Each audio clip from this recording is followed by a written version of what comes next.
Tu es déjà resté planté au milieu des rayons chez City Pharma ou Sephora, à hésiter entre 3 sérums, ton téléphone à la main avec l'application Yuka ou Incy Beauty ouverte. Tu regardes les étiquettes, tu scrolles sur TikTok pour voir les analyses de marque et tu te demandes pourquoi tu vas payer une crème 40 € de plus qu'une autre alors qu'elles promettent exactement la même chose. Ou pire, tu as racheté ton soin fétiche et tu as cette impression ultra frustrante que la formule a changé. La texture est bizarre, le produit pénètre moins bien ou il te donne carrément des boutons. Tu accuses aussitôt ta peau ou l'eau ultra calcaire de ta région. Mais si le problème venait en réalité directement des coulisses financières des marques auxquelles tu faisais une confiance aveugle. Aujourd'hui, on va lever le voile sur un immense séisme qui secoue l'industrie de la cosmétique. Au cours des derniers mois, des marques cultes que tu commandes régulièrement sur Notino, Look Fantastic ou Sephora ont frôlé la faillite, raté des échéances bancaires majeures ou carrément fermé leurs portes en douce. Ce n'est pas une simple mauvaise passe, c'est un effondrement systémique. Et derrière cela, un mécanisme financier très cynique se répète en boucle. Un fonds d'investissement inconnu prend le contrôle de la marque, ferme les usines historiques et confie la production à des sous-traitants low cost. Pour économiser, on modifie les formules, on remplace les actifs précieux par des matières de remplissage bon marché et on augmente les prix en rayon pour éponger les dettes. C'est toi, avec tes euros, qui finances leur restructuration financière. Tu paies le prix fort pour une jolie légende marketing alors que le flacon a été vidé de sa substance. Pour éviter de te faire piéger lors de ta prochaine session shopping, il faut impérativement décoder la véritable économie de la beauté. Le marketing excelle à créer du bruit pour masquer le vide.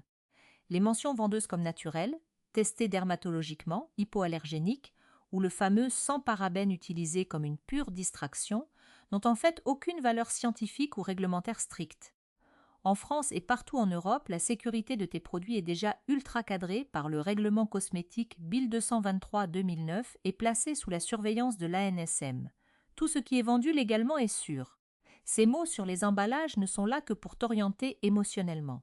Le vrai signal d'efficacité d'un produit, ce ne sont pas les promesses en lettres d'or, ce sont les concentrations réelles et les noms scientifiques précis des actifs présents dans la liste INCI, le retinol, la niacinamide, l'acide hyaluronique, la vitamine C sous sa forme d'ascorbique acide, ou encore les acides exfoliants AHA et BHA, c'est là que réside la grande illusion des cosmétiques. Que tu achètes ta routine en parapharmacie Lafayette ou chez Marionneau, tu verses presque toujours ton argent au même géant. L'Oréal Group, LVMH, Pierre Fabre, Clarins ou Yves Rocher. Ces holdings abritent des dizaines de marques qui partagent souvent les mêmes laboratoires de recherche. Pour utiliser une analogie simple, imagine une usine centrale qui prépare une immense cuve de base hydratante à la niacinamide. Une partie va être directement mise dans un tube en plastique vendu 8 € en grande surface. L'autre partie de la même cuve va être parfumée, glissée dans un pot en verre luxueux, estampillé complexe secret breveté par une marque sélective chez Nocibé et vendu 80 €. La chimie de base est identique, mais on te fait surpayer la mise en scène. Alors, quelles sont ces marques autrefois intouchables qui sacrifient aujourd'hui leur formule pour survivre? On va analyser les dossiers un par un et tu risques d'être très surprise par ce qui se cache vraiment dans tes placards. Entrons tout de suite dans le vif du sujet avec les 10 marques qui sont aujourd'hui sur la sellette. Et tu vas voir que la réalité des rayons de ton Sephora ou de ta parapharmacie de quartier est bien plus sombre que ce que les jolies campagnes d'influenceurs veulent bien te montrer. Commençons par la 10e position de notre liste, une marque qui n'a pas déposé le bilan, qui n'a pas perdu de procès retentissant et qui n'a même pas pris la peine d'envoyer un email d'adieu à ses clientes. Elle a tout simplement disparu des étagères de ton enseigne préférée, sans que la célébrité dont le nom ornait chaque flacon ne prononce un seul mot.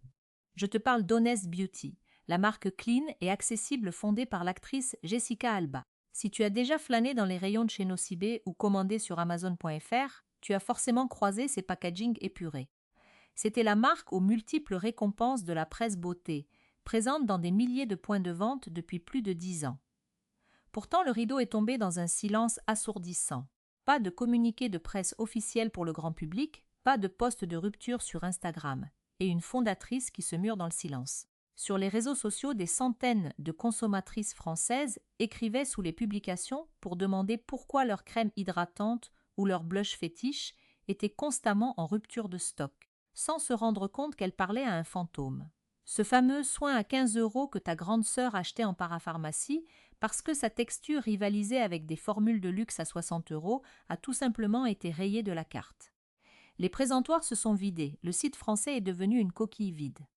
L'incubateur de beauté Maesa, qui codétenait la marque aux côtés de la star, a fini par lâcher une formule magique lors d'une réunion financière en qualifiant cette fermeture d'évolution stratégique.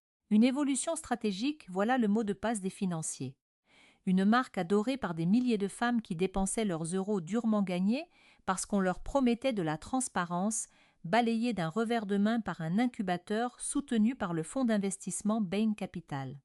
Pour eux, ce n'est qu'une décision de portefeuille pour savoir quelle catégorie rapporte le plus. Bain Capital appelle ça de la stratégie, les clientes appellent ça un rayon vide.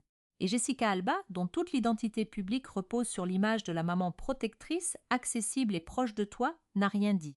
Son visage est resté sur les cartons d'expédition jusqu'au dernier jour, mais le jour où la marque est morte, elle n'a pas levé les yeux de son propre business. C'est le cas d'école parfait de ce mécanisme, une marque sort de ta vie, la célébrité encaisse et se tait, les propriétaires publient un texte corporate illisible. Et la cliente qui payait son soin quelques centimes par application se retrouve devant une étagère vide chez Nocibé. La marque suivante est partie avec beaucoup plus de fracas, alors que toute la beauty sphère française la présentait comme le futur incontournable de la cosmétique. En 9e position, c'est Glossier. Si tu as acheté leur célèbre gel à sourcils Boy Brow ou un de leurs tubes de baume à lèvres ces dernières années, tu as eu l'impression de faire partie d'un véritable mouvement branché. C'était la marque révolutionnaire qui court-circuitait les grands magasins pour s'adresser directement à toi sur Internet, valorisée à près de 2 milliards d'euros à son apogée et encensée par toutes les rédactrices de mode. Mais les coulisses sont glaciales. La marque a licencié un tiers de ses équipes de direction en une seule après-midi. Quelques semaines plus tard, le nouveau directeur général annonçait la fermeture définitive de la quasi-totalité de leurs boutiques physiques éphémères et de leurs flagships à travers le monde. La marque, qui avait bâti tout son empire sur le rejet absolu des chaînes traditionnelles comme Sephora, a dû ravaler sa fierté et supplier Sephora de l'accueillir dans ses rayons pour survivre. Le nouveau patron, Colin Walsh, vient tout droit de la division beauté de chez Procter & Gamble. Dans une interview accordée à un grand magazine de mode, il a tranquillement qualifié Sephora de partenaire de vente principal. Le directeur d'une marque censée éviter les intermédiaires avoue publiquement qu'il ne peut plus vivre sans eux. Les calculs financiers sous-jacents sont encore pires que les licenciements. De gros investisseurs avaient injecté plus de 260 millions d'euros au fil des ans pour faire grandir la marque. Quand Glossier est retourné frapper à leur porte pour réclamer une rallonge de 100 millions, la valeur estimée de l'entreprise avait fondu de moitié par rapport aux années précédentes. LVMH, le géant français du luxe qui possède Sephora et Dior, avait entamé de sérieuses négociations pour racheter Glossier, mais après avoir épluché les comptes, le conglomérat a poliment passé son tour. Et pendant ce temps, les produits eux-mêmes se dégradent. Le Balm.com, l'un des 4 produits mythiques qui ont fait le succès de la marque, a été reformulé pour devenir vegan. Les chimistes ont retiré la base de pétrolatum, c'est-à-dire de la vaseline ultra-occlusive, pour la remplacer par de la castor jelly, une gelée de ricin bien moins stable. Le prix en France est passé de 14 à 16 €, ce qui commence à faire très cher pour un simple baume à lèvres quand on rapporte cela au taux horaire du SMIC. Les clientes ont immédiatement hurlé sur Reddit et sur le site de Sephora.fr. La texture était devenue liquide, l'huile se séparait de la matière dans le tube et le produit fuyait dans les sacs à main. La marque a dû faire marche arrière en catastrophe et réinstaurer l'ancienne formule à base de pétrole. 2 ans de R&D jetés à la poubelle pour essayer de réparer un simple baume.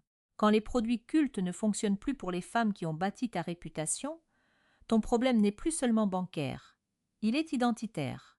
La promesse de placer la consommatrice au centre de tout a été sacrifiée sur l'autel de la rentabilité, si ce genre de décryptage sans langue de bois sur ce que deviennent tes marques préférées te plaît. Prends 1 seconde pour t'abonner à la chaîne et activer la cloche. On suit les mouvements de l'industrie pour que tu saches exactement où vont tes euros. Continuons avec une enseigne qui a l'argent, mais qui n'arrive plus à bloquer ses tarifs. En 8e position, parlons d'Elf Beauty. Si tu te rends sur Notino, sur Amazon.fr ou sur leur site officiel français, tu as l'habitude de jeter leur mascara ou leur base de teint dans ton panier pour moins de 10 €. Ce prix ultra compétitif est la raison exacte pour laquelle tu les choisissais face à Maybelline ou à des marques professionnelles. C'est le prix plancher que la marque avait imposé sur le marché depuis 20 ans sans jamais y toucher. Mais ce plancher s'est effondré avec une augmentation brutale d'1 € sur l'ensemble de la gamme en Europe. Ce n'est pas parce que les formules sont devenues magiques, c'est parce que 75% des produits de la marque sont fabriqués en Chine. Les taxes douanières internationales et les coûts de transport ont explosé de manière spectaculaire, atteignant parfois des taux records.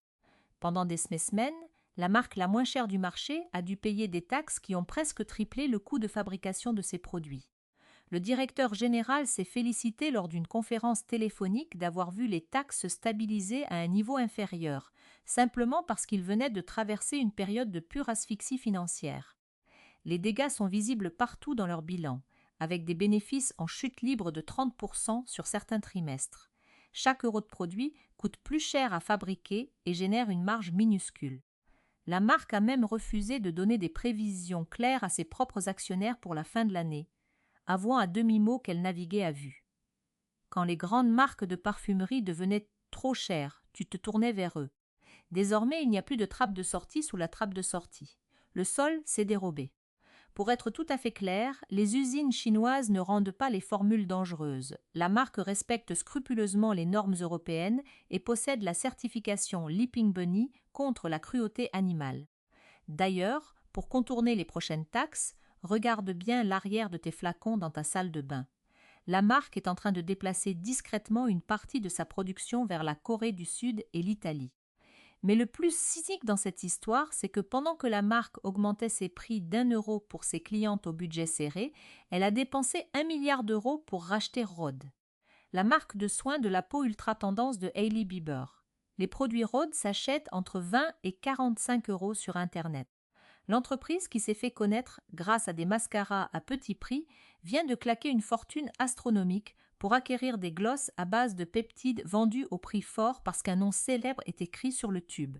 Ce n'est pas de la stratégie produit, c'est un abandon pur et simple de leur identité de départ. La marque du peuple n'est plus si accessible, la marque suivante n'avait aucun problème de délocalisation forcée, elle a simplement fait un choix de distribution qui met fin à 40 et un an d'une culture unique. En 7e position, MAC Cosmetics. Si tu as poussé les portes de ton Sephora récemment, tu as peut-être vu un tout nouveau stand apparaître sur les murs noirs. Les packaging mats épurés, les pigments professionnels, les rouges à lèvres mythiques comme le Ruby Woo et le fond de teint Studio Fix. Le comptoir de maquillage professionnel, où tu allais acheter tes produits depuis les années 90, vient de s'installer au milieu de l'enseigne que la marque avait refusé d'intégrer pendant plus de 4 décennies. Ce refus historique faisait toute la réputation de la marque, ses boutiques propres aux murs sombres, ses maquilleurs professionnels formés pour de vrai derrière le comptoir. L'influence culturelle immense des drag queens et des équipes de cinéma qui utilisaient le Studio Fix fluide parce que c'était le seul fond de teint qui tenait sous la chaleur des projecteurs. Ne pas être chez Sephora était le cœur même de leur prestige. Le rideau est tombé avec le déploiement massif de la marque dans des centaines de points de vente Sephora et leurs corners de grands magasins. 41 ans de résistance balayés dans un simple communiqué. Les clientes de la marque n'ont jamais demandé ça.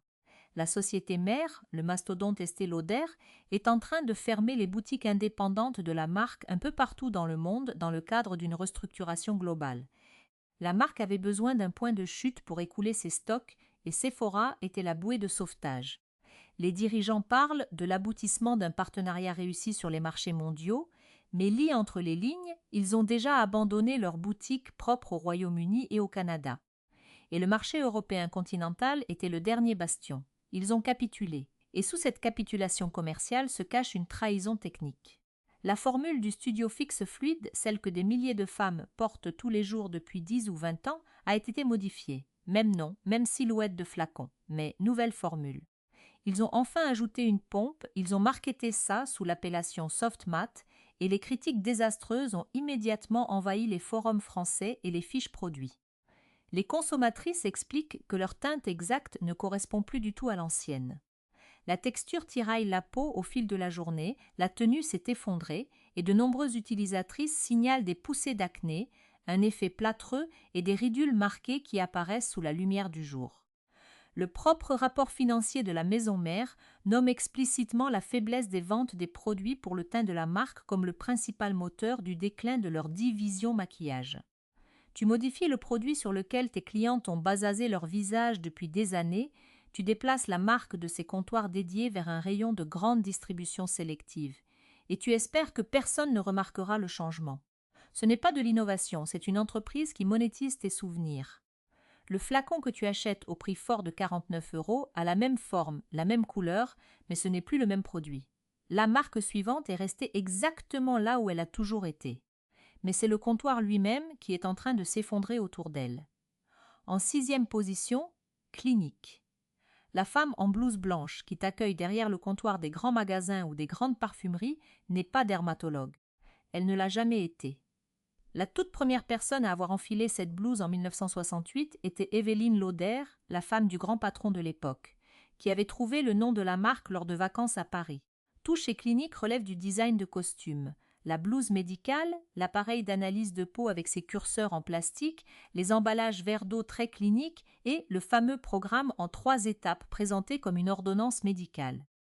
Evelyne Lauder s'est inspirée des enseignes de cabinets d'esthétique qu'elle voyait dans les rues parisiennes. Un vrai dermatologue américain a simplement co-signé les formules au lancement avant de retourner tranquillement à sa clientèle privée de Manhattan. Ce qu'on a vendu à nos mères pendant 50 ans, c'est une esthétique marketing empruntée à la pharmacie française, racontée par des conseillères de vente formées en quelques semaines. Et pendant plus d'un demi-siècle, la mise en scène a fonctionné. Le flacon pompe jaune de l'émulsion hydratante tellement différente, dont la formule n'a quasiment pas bougé depuis la fin des années 60, a trôné dans des millions de salles de bain parce qu'une femme en blouse blanche te l'avait tendue de main à main. Mais le décor ne fait plus vendre. Les rapports financiers officiels de la maison mère classent leurs lignes historiques, et notamment leurs parfums emblématiques des années 90. Parmi les causes majeures de baisse de chiffre d'affaires de la division des parfums, la réponse des financiers, relancer ces jus historiques sous forme de brume corporelle bon marché pour essayer de gratter les parts de marché de la marque Sol de Janeiro auprès de la génération TikTok. Plus révélateur encore, la marque a capitulé en ouvrant une boutique officielle sur Amazon.fr et sur les plateformes de vente en direct des réseaux sociaux. Un questionnaire à choix multiples sur écran a remplacé la conseillère en blouse blanche. Les grands magasins ferment leurs points de vente physiques les uns après les autres, et la part de marché de la beauté en comptoir traditionnel devrait s'effondrer dans les prochaines années. Voici la vérité que personne ne te dira chez eux. L'autorité médicale de la marque n'était qu'un habillage de théâtre, et ce théâtre ne survit pas sur Internet. Sur Amazon ou Notino, toutes les marques sont à un clic de distance. Tu retrouves Cerave ou Neutrogena sur le même écran, avec des formules bien plus modernes pour un tiers du prix. La blouse blanche ne s'affiche pas sur un écran de smartphone.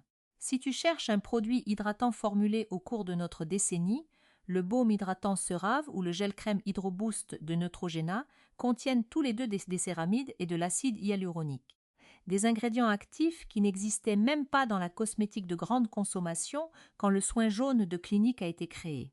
Ces alternatives sont sans parfum, coûtent moins de 20 € en parapharmacie Leclerc ou Lafayette et respectent réellement la barrière cutanée agressée par le calcaire de notre eau du robinet. Le costume a fini par s'user.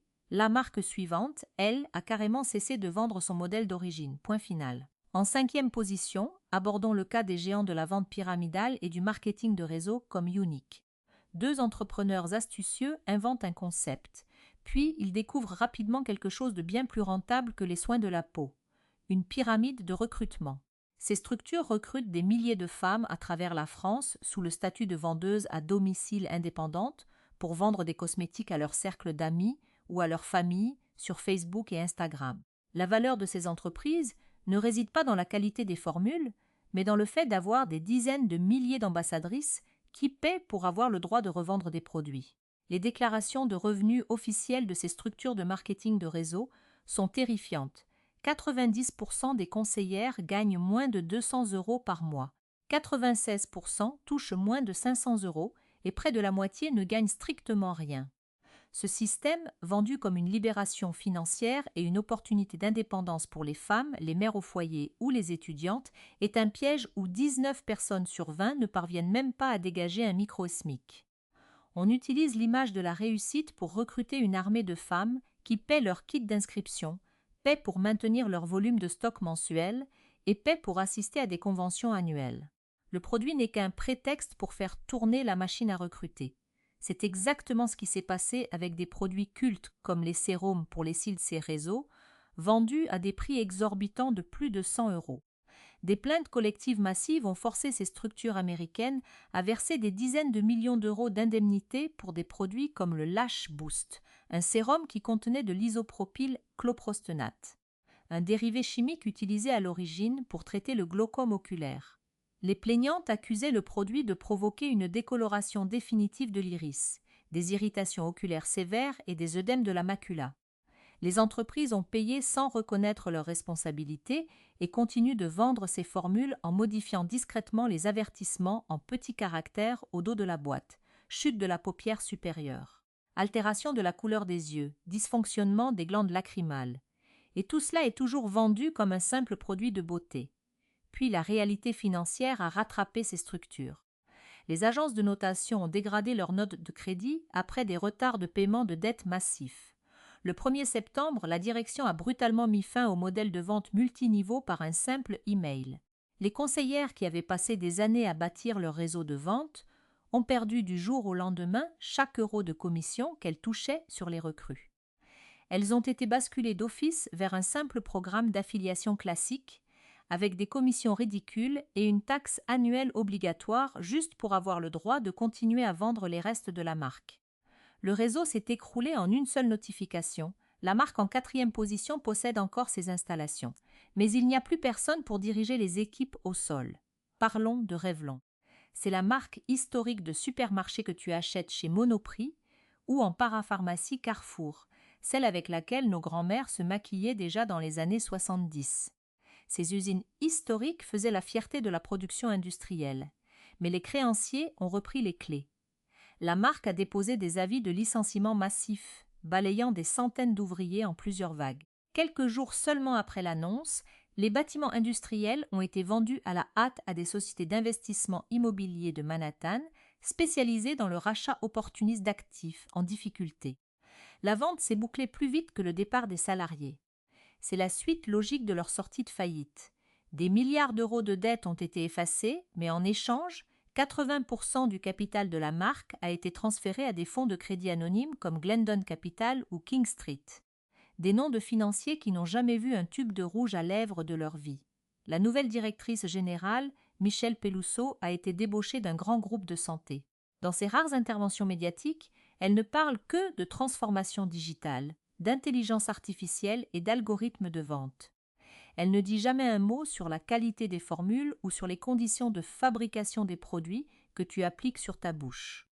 Le rouge à lèvres est toujours disponible en tête de rayon chez Monoprix, mais il coûte de plus en plus cher, alors qu'il est géré par un fonds de placement qui cherche uniquement à essorer la valeur de la marque jusqu'au dernier centime. Un nom mythique transformé en simple outil d'optimisation financière. Nous arrivons en 3e position au cœur du réacteur, l'entité qui possède presque tout ce que tu achètes en parfumerie, de Estée Lauder Companies. Quand tu achètes un produit chez MAC, Clinique, Origins, Too Faced, Smashbox ou même des marques ultra premium comme La Mer, Tom Ford Beauty et Jo Malone, tu donnes ton argent à une seule et unique entreprise. 24 marques majeures logées sous le même toit corporatif. Et ce toit est en train de prendre l'eau de toutes parts, avec une perte de valeur boursière colossale estimée à 100 milliards d'euros. Le groupe a enregistré une perte nette abyssale de plus d'1 milliard d'euros sur les derniers bilans, avec un chiffre d'affaires de la division soins de la peau en chute libre de 12% et des milliers de suppressions de postes annoncées. L'action a perdu près de 80% de sa valeur en 3 ans. De grands investisseurs de Wall Street ont qualifié l'entreprise de totalement sinistrée et ont revendu toutes leurs parts après avoir jeté un œil au compte. Qu'est-ce qui a cassé la machine ? 3 erreurs stratégiques majeures invisibles depuis ta salle de bain. Premièrement, le pari obsessionnel sur le marché chinois et les boutiques hors taxes des aéroports asiatiques. Quand ce marché s'est effondré, c'est un tiers du moteur de croissance du groupe qui s'est arrêté net. Deuxièmement, le vieillissement dramatique de leur clientèle. Les marques historiques du groupe ont bâti leur succès sur les générations précédentes qui achetaient leurs crèmes au comptoir des grands magasins. Ces comptoirs ferment et les femmes de moins de 40 ans préfèrent aujourd'hui dépenser leur budget chez Cerave ou des marques plus dynamiques. Troisièmement, le rachat ruineux de la maison de mode Tom Ford pour près de 3 milliards d'euros. Le groupe a dû admettre des dépréciations d'actifs massives de près d'1 milliard d'euros sur ce rachat et sur celui de Too Faced. Ils ont littéralement brûlé de l'argent. Ajoute à cela plus de 150 millions d'euros de frais de justice pour régler des procès de consommatrices, affirmant que leur poudre de maquillage à base de talc avait contribué au développement de cancers des ovaires. Le groupe nie tout en bloc mais paie les indemnités pour éteindre l'incendie. Le nouveau grand patron, Stéphane De Avari, est un pur produit interne de la maison depuis 14 ans, pas un révolutionnaire venu de l'extérieur pour tout changer. C'est l'empire qui tient la moitié des rayons de chez Sephora et Marionneau qui vacille, se restructure à coups de licenciements et voit fuir les investisseurs lucides. La marque ne va pas disparaître demain matin, mais attache ta ceinture, car pour compenser ces pertes, les réductions de coûts vont se faire directement sur la qualité des matières premières de tes soins, en deuxième position. Abordons le cas d'une marque de prestige absolu disponible chez Sephora France, une icône des défilés de mode, Pat McGrath Labs. Pat McGrath est sans conteste la maquilleuse la plus influente des 20 dernières années, responsable des looks de défilés de haute couture les plus mémorables et des clips de Beyoncé. Elle a lancé sa marque en nom propre avec un succès foudroyant, atteignant rapidement une valorisation théorique d'1 milliard d'euros. Pourtant, en janvier 2026, elle a dû se placer d'urgence sous la protection de la loi sur les faillites pour empêcher un fonds d'investissement de Miami de vendre sa marque aux enchères sans son accord. Que s'est-il passé? La marque avait emprunté d'énormes sommes d'argent auprès du fonds GDA Luma Capital. Incapable de rembourser ses dettes à l'échéance, la créatrice a vu le fonds planifier une vente aux enchères publiques pour liquider l'entreprise morceau par morceau, les stocks, les brevets. Les formules et le nom de la marque allaient être vendus au plus offrant. Le dépôt de bilan de dernière minute a stoppé la vente, mais pas le piège financier. Le fonds de Miami détenait toujours la dette et a proposé un accord implacable. Injecter 30 millions d'euros pour maintenir l'activité, mais en prendre le contrôle total. Le juge des faillites a validé l'opération. GDA Luma possède désormais la marque. La créatrice a dû céder l'intégralité de ses parts. L'entreprise qui valait 1 milliard appartient désormais à un fonds de capital investissement dont la spécialité officielle est le rachat d'entreprises aux abois pour en prendre les rênes. La fondatrice reste présente comme directrice de la création pour assurer la communication sur les réseaux sociaux, mais elle reporte directement au patron du fonds, Gabriel de Alba. Lors de l'audience, la justice s'est félicitée que la créatrice puisse continuer à faire vivre l'héritage de sa marque, mais c'est un héritage qui appartient désormais à des banquiers. C'est le plan parfait qui se déroule sous nos yeux. Trouver une marque prestigieuse étouffée par les dettes, attendre qu'elle rate un paiement, s'emparer du capital et garder le visage de la créatrice pour rassurer les clientes. Quand tu achètes une palette de fard à paupières Mothership à 130 € chez Sephora, ce qui représente près de 10% d'un SMIC net français, tu penses acheter le génie indépendant d'une artiste. En réalité, ton argent sert à remplir les caisses d'un fonds de pension en Floride est enfin, en première position de notre liste, le coup de grâce qui illustre parfaitement la fin d'une époque. Parlons du groupe QVC, le géant mondial du téléachat. Même si leur tentative d'implantation directe sur les télévisions françaises a tourné court il y a quelques années, ce groupe est le modèle absolu qui a inspiré nos émissions nationales comme Télé-Shopping sur TF1 ou M6 Boutique. C'est une institution qui touche des millions de foyers et repose sur une clientèle ultra fidèle de femmes qui aiment voir un être humain tenir un produit devant la caméra, en expliquer les bienfaits et détailler les garanties pendant 20 minutes. Le 16 avril 2026, le groupe QVC a officiellement déposé le bilan en justice. Les chiffres font froid dans le dos, plus de 2 milliards d'euros de pertes, un chiffre d'affaires en baisse constante et une dette pharaonique de plus de 6 milliards d'euros que les juges vont devoir tailler dans le vif. Les petits actionnaires qui possédaient des parts de l'entreprise ont tout perdu. Les documents officiels de l'entreprise alertaient déjà sur leur incapacité chronique à tenir l'activité. Le cœur de cible de ce modèle, ce sont les femmes d'âge mûr.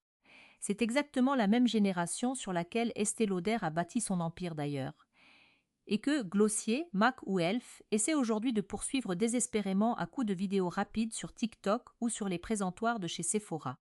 C'est tout le commerce traditionnel destiné aux femmes qui recherchent du conseil et de la proximité qui est en train d'être démantelé sous nos yeux. L'entreprise qui avait tout misé sur elle vient de s'effondrer parce que les abonnements à la télévision classique disparaissent au profit du streaming. Le plan de secours de ce géant du téléachat pour ne pas mourir? Devenir un simple vendeur sur TikTok Shop. Ils ont lancé des programmes de diffusion en direct 24 heures sur 24 sur la plateforme pour essayer de capter une nouvelle clientèle. La stratégie consiste à transformer une démonstration humaine, calme et détaillée en une vidéo verticale de 60 secondes optimisée par un algorithme pour te pousser à l'achat compulsif. Ce n'est pas une évolution de marque, c'est un aveu de capitulation face aux financiers.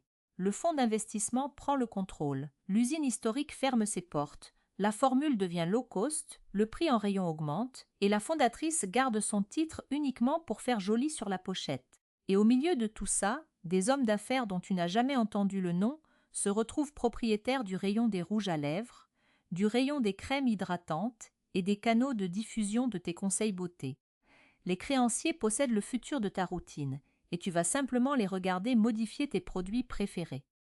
Heureusement, tout n'est pas noir dans l'univers de la beauté et tu n'es pas condamné à vider ton compte en banque pour acheter du vent ou des formules sabotées par des financiers. Au milieu de ce champ de mine marketing, il existe des marques qui ont choisi de jouer la carte de l'honnêteté intellectuelle, de la transparence scientifique et du respect réel du consommateur. Le ton change ici. On quitte le cynisme des grands holdings pour s'intéresser à des laboratoires qui affichent clairement leur concentration, s'appuient sur de vraies études cliniques et fixent des prix justes. Nous allons passer en revue ces perles cachées et ces valeurs sûres, en partant des options les plus accessibles pour aller vers le segment plus premium, afin que tu puisses faire tes choix chez Sephora, sur Notino ou dans ta parapharmacie en toute sérénité. Commençons par l'alternative la plus démocratique et la plus brute du marché, celle qui a forcé toute l'industrie à revoir sa copie, The Ordinary. Née sous l'impulsion de la société mère Deciem, cette marque a basé tout son succès sur un concept révolutionnaire: vendre l'actif pur, sans fioriture, au juste prix. Leur produit le plus emblématique reste le sérum niacinamide 10% plus zinc 1%. Ici, pas de formule secrète ni de promesse poétique. La niacinamide, ou vitamine B3, est présente à une concentration massive de 10%, un seuil largement validé par la recherche dermatologique pour réguler la production de sébum, atténuer les rougeurs et réparer la barrière cutanée, tandis que le zinc apporte ses propriétés purifiantes.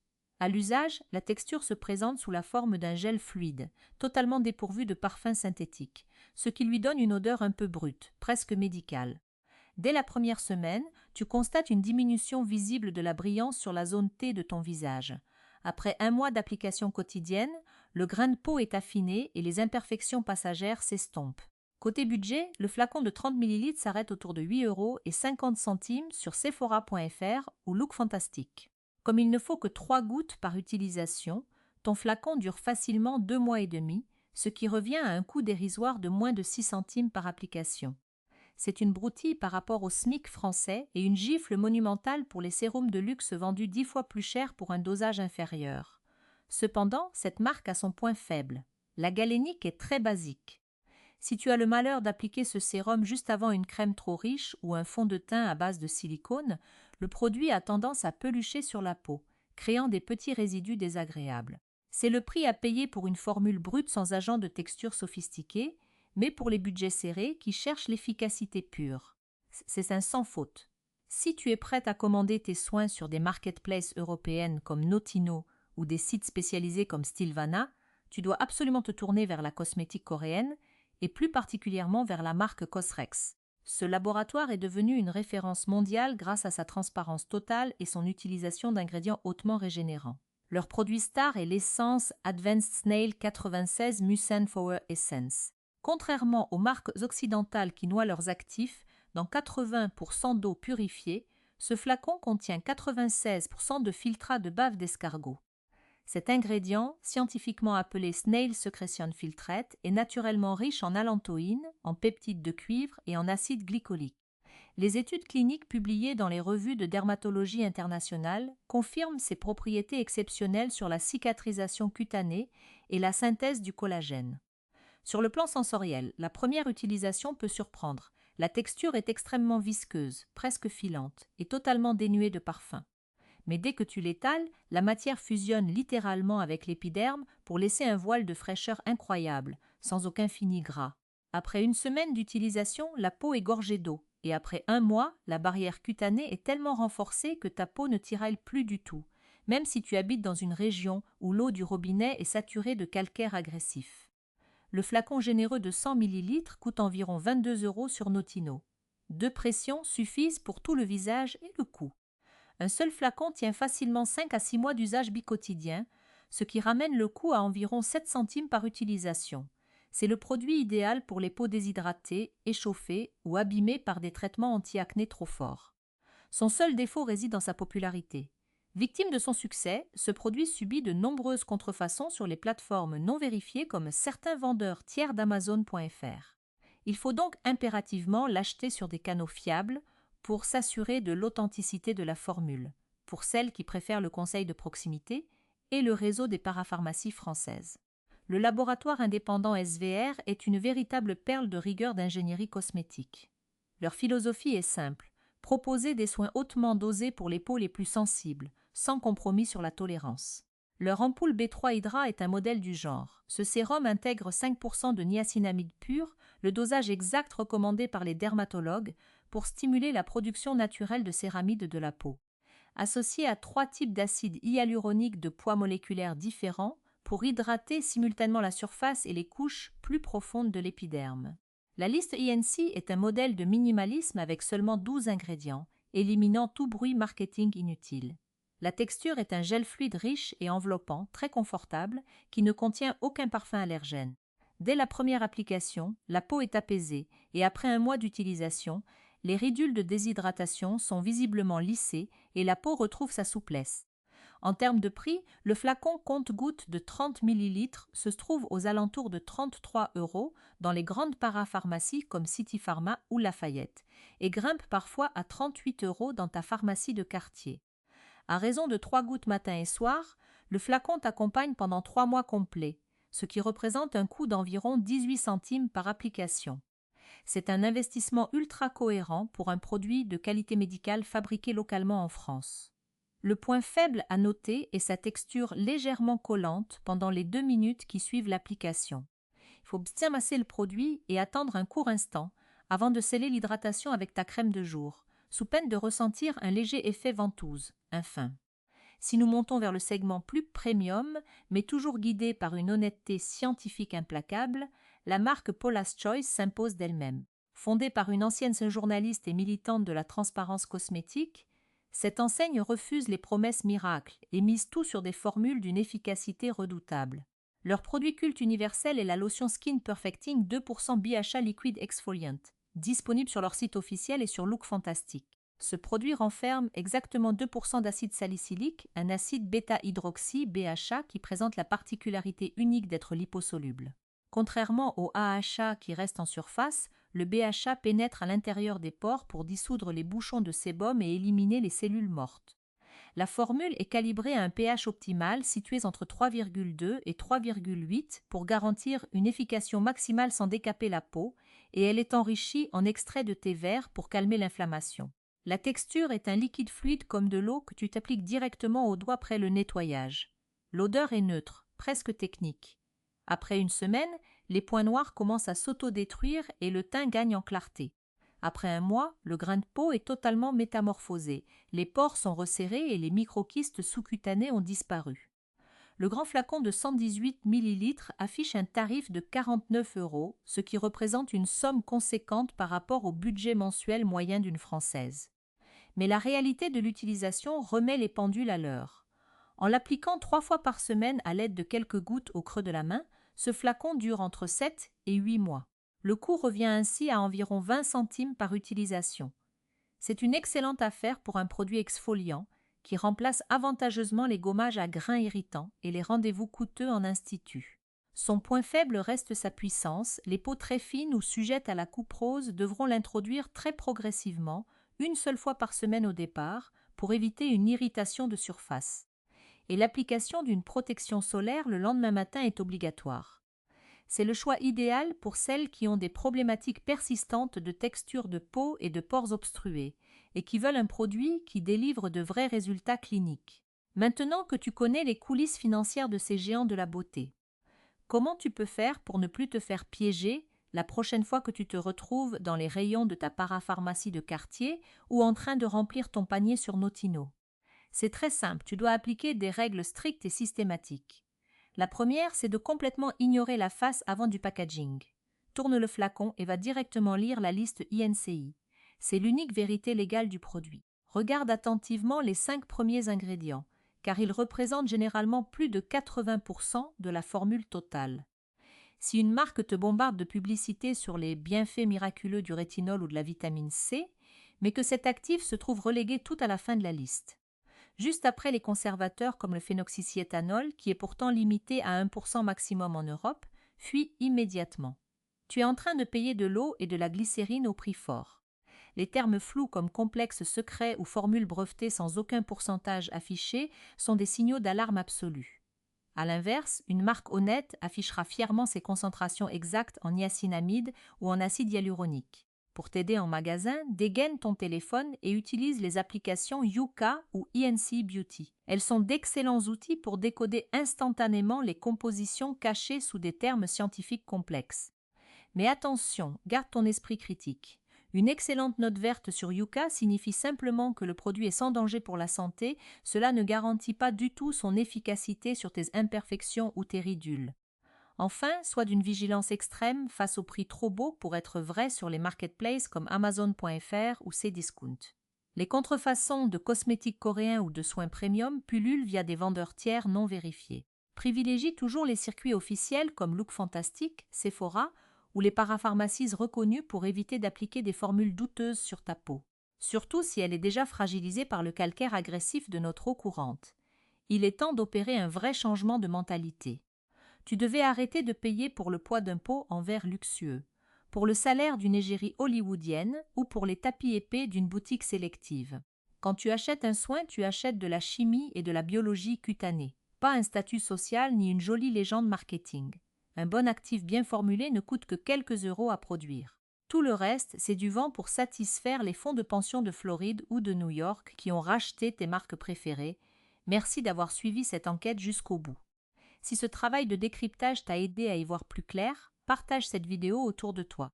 On a toutes dans notre entourage une amie, une mère ou une collègue qui s'apprête à claquer 100 € chez Marionneau ou en pharmacie sur un produit vide d'actifs. Simplement parce qu'elle a vu une publication sponsorisée sur Instagram ou qu'elle fait aveuglément confiance à une étiquette naturelle sans comprendre l'INCCI. Aidons-les à protéger leurs barrières cutanées et leurs comptes en banque. Dis-moi d'ailleurs en commentaire, as-tu remarqué une baisse de qualité ou un changement suspect de texture sur l'un de tes produits fétiches ces derniers mois? On se retrouve en bas pour en discuter. Arrête d'acheter des histoires, commence à acheter des ingrédients.